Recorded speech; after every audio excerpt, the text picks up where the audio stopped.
හරියටම ඉංග්‍රීසි මුල සිට සරලව. ආයිබෝන් යාළුවනේ. අද මම ආවේ 44 වෙනි පාඩම අරගෙන. මම ඉංග්‍රීසි YouTube නාලිකාවෙන් අපි බලමු එහෙනම් WH question වල අවසාන කොටස. තුන්වෙනි කොටස. හොඳයි. ඔයාලා මම subscribe කරලා නැත්නම් අදම මම subscribe කරන්න ඉංග්‍රීසි සරලව හරියටම ඉගෙන ගන්න. හොඳයි. අපි මේ දක්වා වම් පැත්තෙන් තියෙන WH question ටික කතා කරා. අපි කලින් වීඩියෝස් වලදී කතා කරා. අද අපි කතා කරන්න යන්නේ දකුණු පැත්තෙන් තියෙන how සහ how වලින් එන ප්‍රශ්නාර්ථවාචී වචන සහ why වලින් සහ why don't කියන වචන. හොඳයි.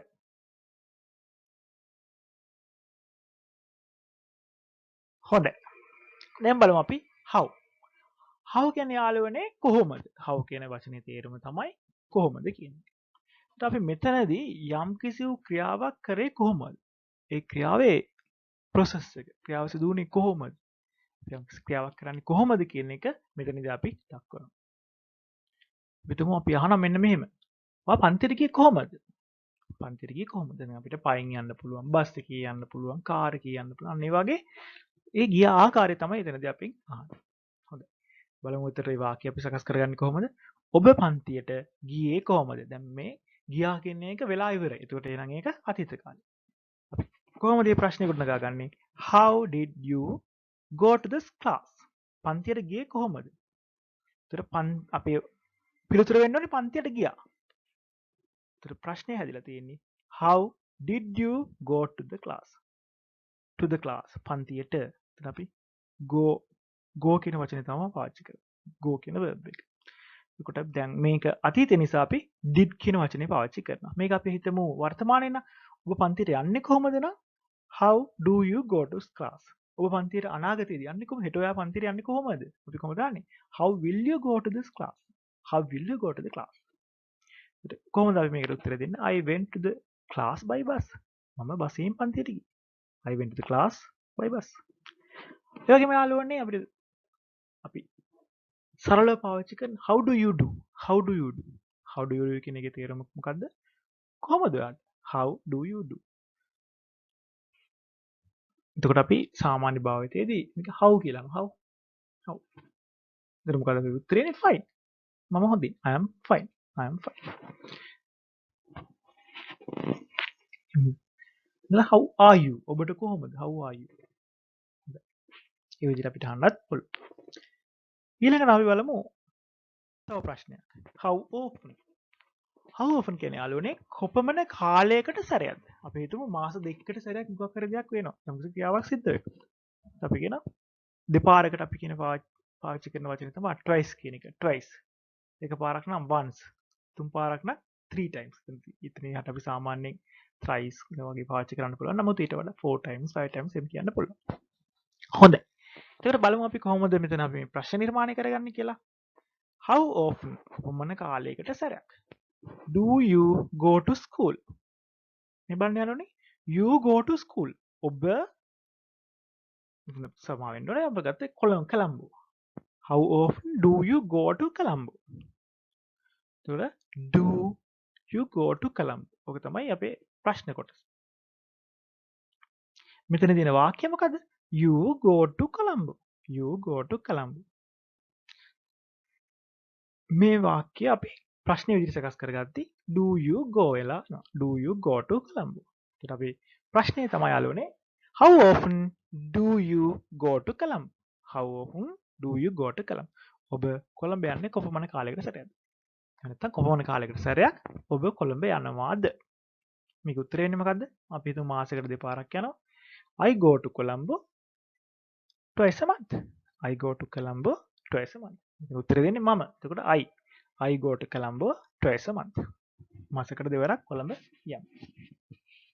හොඳයි. තව ප්‍රශ්නයක් බලමු. How often did someone visit his mother? මේ වාක්‍යය මේ ප්‍රශ්නේ අපි අහලා තියෙන ප්‍රශ්නේ වාක්‍ය වෙන්නේ මොකද්ද? Someone visited his mother. Someone visited his mother. ඔය වාක්‍ය අපි ප්‍රශ්නයකට හරවනවා. How often did someone visit his mother? Someone ඔහුගේ මව බැලීමට යන්නේ කොපමණ කාලයකට සැරයක්ද? කොච්චර කාලයකට සැරයක් someone මව බලන්න යනවාද? මොකද මේකේ උත්තරය එතකොට යාළුවනේ someone visited his mother once in 2 months. someone visited his mother. තමයි එතකොට අපේ වාක්‍යයේ මුල් කොටස. someone visited his mother once in 2 months. තමයි කොච්චර කාලයකට සැරයක්ද කියන එක. මාස දෙකකට සැරයක්. එතකොට someone මාස දෙකකට සැරයක් මව බැලීමට ගියේ. මේක අපි එතනදී ගියේ කියලා ගන්නවා. ඇයි? අතීත කාල නිසා. visited someone visited. හොඳයි. how often කොච්චර කාලයකට සැරයක්ද? ඊළඟට අපි බලමු how old. මේක අපි ගොඩක් දුරට පාවිච්චි කරන්නේ වයස අහන්න. how old are you? ඔයාගේ වයස කීයද? how old are you? වයස කොපමණද? ඔබගේ වයස කොපමණද? how old are you? කොහොමද අපි උත්තර දෙන්නේ? I am 30 years old. I am 50 years old. මට අවුරුදු 30යි. කොහොමද කියන්නේ? I am 30 years old. ඊළඟ අපි ගමු ඊළඟ ප්‍රශ්නේ. නිමල්ගේ වයස කොපමණද? අපි කායින් හරි අහනවා නිමල්ගේ වයස කීයද? How old is Nimal? How old is Nimal? උත්තරේ එන්නේ කොහොමද?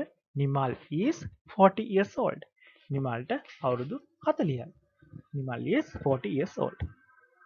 ඉතින් අපි මේ කතා කරේ how old වයස කොපමණද? කොපමණ වයසද කියලා අහන ආකාරය. දැන් බලමු අපි how long. how long. long කියලා තිබුණාට හිතන්න පායලෝනේ මේ long කියන්නේ දිග. යම්කිසි සමයන් අපි පාවිච්චි කරන long කියන්නේ දිග කියන වචනේනේ. එතකොට how long කියන්නේ කොපමණ දිගක්ද කියන එක නෙමෙයි. මෙතන අපි පාවිච්චි කරන්නේ කොපමණ කාලයක්ද කියන එක. මම අහන මේ වගේ ප්‍රශ්නයක්. ඔයා කොච්චර කල් ඉඳලා ඉංග්‍රීසි ඉගෙන ගන්නවද? ඔයා කොච්චර කාලයක ඉඳලා ඉංග්‍රීසි කොහොමද කල්ද? How long have you studied English? එතකොට මෙතන අපි පාවිච්චි කරලා තියෙන you have studied English. කියන වාක්‍යය. මේ වාක්‍ය අපි ප්‍රශ්නේ වඩපත් කරගන්නවා how long have you studied English? You have studied English කියන present perfect tense එකේ වාක්‍යය තමයි අපි have you studied English කියලා ප්‍රශ්නෙට හරවගෙන තියෙන්නේ. හොඳයි. කොහොමද අපි මේකට උත්තරේ දෙන්නේ? අවුරුදු 3ක් තිස්සේ මම ඉගෙන ගන්නවා නම් I have studied English for 3 years. I have studied English for 3 years. අවුරුදු 3ක් තිස්සේ ඉගෙනගෙන තියෙනවා. අවුරුදු 3ක් ඉංග්‍රීසි ඉගෙනගෙන තියෙනවා. How long කොපමණ කල්ද? ඊළඟට අපි පාවිච්චි කරන තවත් ප්‍රශ්න වාක්‍යයක් තමයි how far. කොච්චර දුරද? අපිට මේ එක් තැනක ඉඳලා තවත් තැනකට දුර අහන්න අපිට පුළුවන් how far කියන එක පාවිච්චි කරන්න. How far is it from Colombo to Kandy? කොළඹේ සිට නුවරට දුර කොපමණද? කොපමණ දුරද? කොළඹ ඉඳලා නුවරට කොච්චර දුරයිද? කොහොමද අපි ගන්නේ? How far is it from Colombo to Kandy? It is කියන එක දැන් මෙතන දෙන්නේ. අපි ප්‍රමාණය කියන්න පුළුවන්. It is 20 kilometers, 100 kilometers, anything you can put. මේ අදාළ උත්තරය අපිට දෙන්න පුළුවන් එතන. හොඳයි. how far කොපමණ දුරද? ඊළඟට යාළුවනේ අපි පාවිච්චි කරන තවත් වචනයක් තමයි ප්‍රශ්න ඇසීම සඳහා how many. how many කියවහම අපි මෙතනදී පාවිච්චි කරන්නේ මේ how many කියන වචනය අපිට ගණන් කරන්න පුළුවන් දේවල් කීයක්ද කියලා අහන්න. අපි හිතමු අපි මේවට කියනවා countable කියලා. countable nouns. ගාන අපිට ගණන් කරලා පෙන්වන්න පුළුවන්. අපි හිතමු පෑනක්. පෑන් 1යි 2යි 3යි 4යි කියලා අපිට ගණන් කරන්න පුළුවන්. හැබැයි යාළුවනේ මතක් කරලා බලන්න අපි ගමු වතුර. වතුර එකක් කියලා වතුර අපිට එහෙම වෙන් කරගන්න බෑ. ඒ වගේම අපි හිතමු වැලි, sand. වතුර වලට කියන්නේ water. water එකක්, water එකක්, water දෙකක්. 2 water 3 water අපිට එහෙම පාවිච්චි කරන්න බෑ. ඊට අපි මේවට කියනවා uncountable. අපිට ගණන් කරගන්න බැරි දේවල්. ඒකට වැලි, sand, water ඔය වගේ දේවල් අපි පාවිච්චි කරන uncountable. එතකොට ඒකට අපිට how many කියන එක පාවිච්චි කරන්න බෑ. හැබැයි යාළුවනේ වතුර අපි බෝතලයකට දාලා වතුර බෝතල් එකක් කියලා ගත්තොත් එතනදී අපිට මිනි කියන එක පාවිච්චි කරන්න පුළුවන්. 2 water bottle, 3 water bottle ඔන්න ඔය විදිහට. එතකොට how many කියන වචනේ පාවිච්චි කරන අපි කීයක්ද කියන ප්‍රශ්නය නිර්මාණය කිරීම සඳහා. හොඳයි. How many books do you have? How many books do you have? ඔබට පොත් කීයක් තිබෙනවද? ඔයාට ඔයාලගේ පොත් කීයක් තියෙනවද? How many books do you have? How many books do you have? ඔයාට පොත් කීයක් තියෙනවද? උත්තරේ මොකද්ද? මට පොත් 10ක් තියෙනවා. I have 10 books. How many books do you have? හොඳයි. ඊළඟට තව ප්‍රශ්නයක් අපි හදමු. ඔහුට සහෝදරයෝ කීයක් සිටිනවද? How many brothers does he have? He has 3 brothers නේ උත්තරේ එන්නේ. එතකොට how many brothers does he have? මේ අහන දේ මොකක්ද කියලා දෙන්න දා. How many brothers? How many books? එකට ඊළඟ තමයි අපේ අර වාක්‍ය කොටස දෙන්නේ. How many books do you have? You have කියන එක වෙනුවට මෙතන තියෙනවා do you have. He has වෙනුවට does he have. How many brothers does he have? How many යෙදීම ඔන්න ඔය විදිහට අපිට සකස් කරගන්න පුළුවන්. ඊළඟට අපි යමු යාළුවනේ බලන්න how much. How much කිව්වම අර ඉස්සෙල්ලා මම කතා කරා වගේ how much යොදා ගන්නවා අපි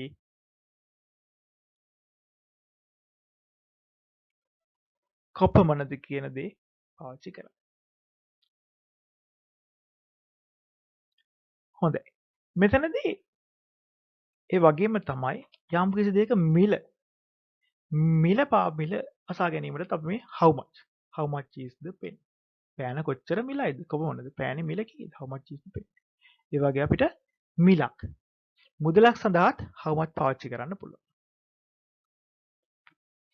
how much water you need?